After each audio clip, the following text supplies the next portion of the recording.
Hi Aquarius, this is Job. Welcome pa sa ating channel. By the way, Aquarius, this is your second video reading. Bonus reading po ito ha. This is second video reading sa inyong weekly Gabay Tarot reading from February 16 to 22, 2026. Now, kung nanood kayo sa inyong first video reading at dito din sa inyong second video reading at may napansin kayo na repeating message, yan po yung pinupush ng card sa inyo na kailangan nyong kung gusto nyo, kung okay sa'yo, na kailangan yung bigyan ng atensyon, solusyon at aksyon kung maaari po. Gamitin ng reading na ito bilang gabayin lamang. Tandaan ni Aquarius, ito po ay general reading.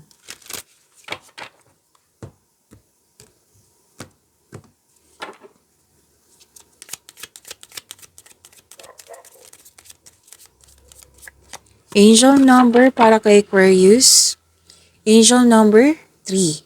Sabi po dito, expression comes naturally to you. You are very skilled at communicating your thoughts through conversation and creative pursuits.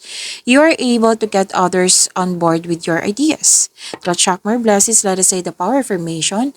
Let us say, I am charismatic. Again, I am charismatic. So, angel number 3.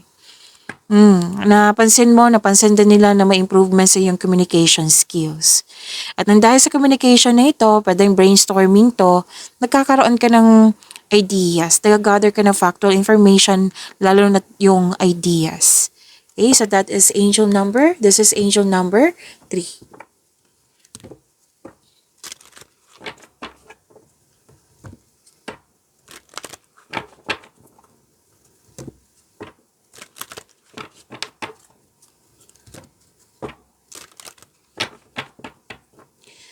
Aquarius, maraming salamat po sa mga hindi nag-skip ng ads. Subscribe na po kayo sa ating channel at click bell notification para updated po kayo sa reading natin.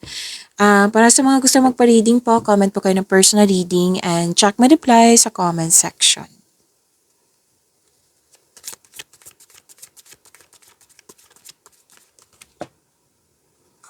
Okay.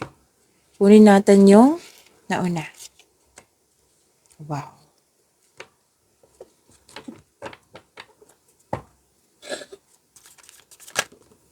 Tumatalon yung cards ko.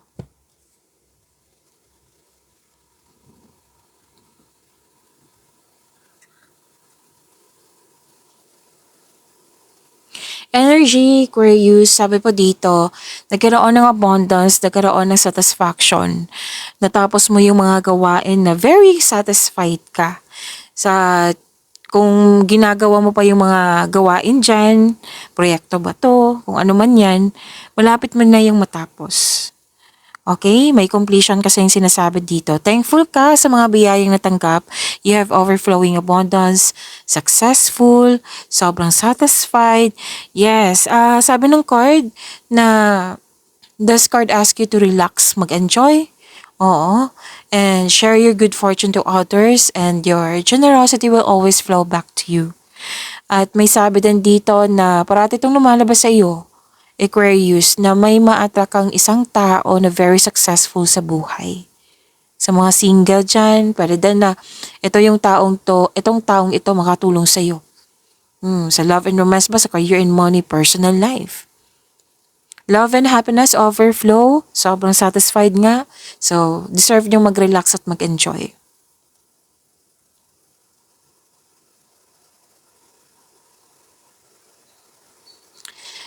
Okay, nang dahil sa completion na ito, expect a recognition for a job well done. May nakita nga ako ditong promotion, pagtaas ng kita ba, sweldo ba, or ng iyong posisyon. So, following your intuition at i-honor mo yung mga ideas na dumating sa iyo, magbibigay talaga yan ng increased prosperity sa iyo. At yan yung sabi ng iyong angel number 3 dito. Na i-honor mo yung mga ideas. Makatulong talaga yan. Oo, may increase yung prosperity.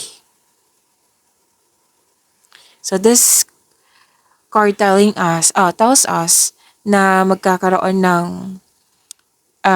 this card signals abundance in all areas of your life.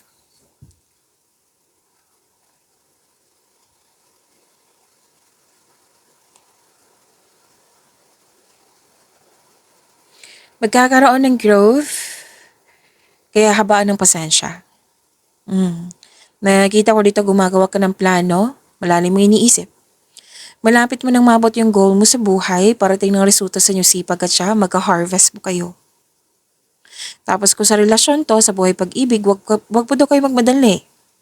Kasi kung magmamadali kayo, like kanina, tumapon yung mga cards mo, di ba? Anong tawag dito? Pwede excited ka.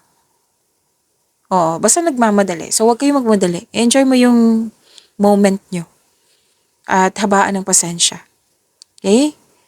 At sabi din dito na may sabi dito na dapat level up na kami. Level up na ako. So, wag niyo magmadali. Trust the process. Have faith. Have faith po in the universe. Oo. So, stay patient, stay positive, and be grateful.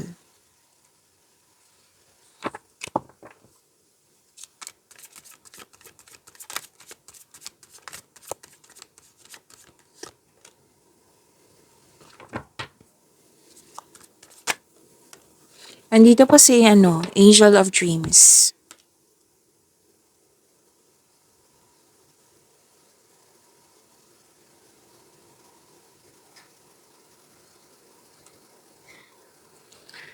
Okay, so you're moving forward, you're embarking on a healing journey, makakatanggap po kayo ng malaking pera.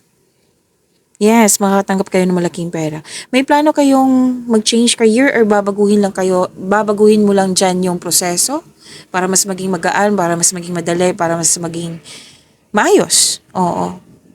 So, ang iba nga, may kailangan mag-change career or paglilipat ng lokasyon, kung bakasyon ba to. Basta ayusin mo para magkaroon ng healing, para magkaroon ng growth. Magkakaroon ng financial stability, oh.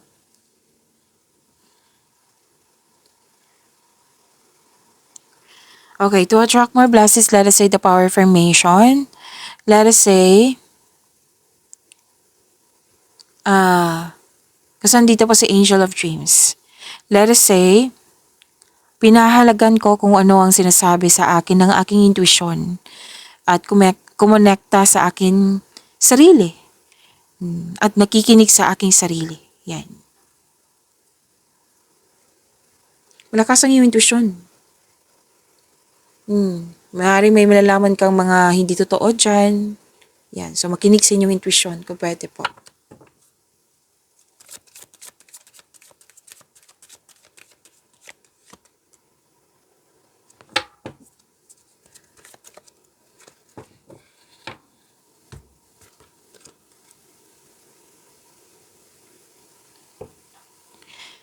Aquarius, huwag niyong kalimutan na mag-subscribe sa channel natin at i-click yung bell notification para updated ba kayo sa reading natin. At huwag niyong kalimutan na manood sa inyong first video reading tungkol sa inyong weekly gabay tarot reading kasi second video reading po ito. Okay?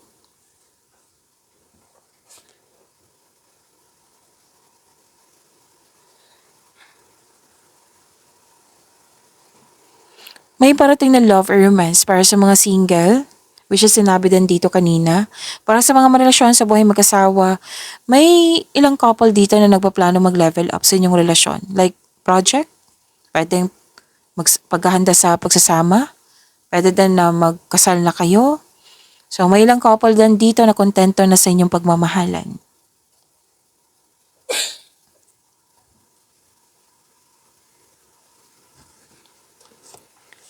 Okay, yung parating sa inyo ha, 1, 2, 3. Nasabi dito na financial maturity, stable na sa buhay, yung parating sa inyo. Parating yan sinasabi sa iyo. Aquarius, claim niyo po. At pwede din partner niyo to na na-reach na niya yung financial maturity sa buhay. Sa mga single po, gusto niyo munang, dalawang card mismo nagsabi dito na sense of stability. Gusto niyo nang bumili ng property bago pumasok sa buhay ng pag-ibig. At dito kunin natin ha. So, dito po si Angel of Guidance. Okay? At sabi din dito na okay, same pa rin to, na huwag magmadali. Oo, kasi mag-level up, 'di ba? O, huwag kayong magmadali or gusto niyong pumasok sa buhay pag-ibig. Kailangan magkaroon ng vision for the future para maging successful ang inyong relationship soon. Okay? Andito po si Angel of Guidance. So, sabi dito, to attract more blessings, let us say the power formation. Let us say, mayroon akong balanseng pananaw at patas ang pagkikitungo ko sa iba. Okay? Okay. So, this is ano. Angel of Guidance pala, no? So, sige, tama ko ha, tama ko po. Tumingin ako sa unahan at nakatuon ako sa aking layunin. Okay? So, pag-imanin niyo po yung blessings sa binigay sa inyo, Aquarius, see you tomorrow. Maraming salamat.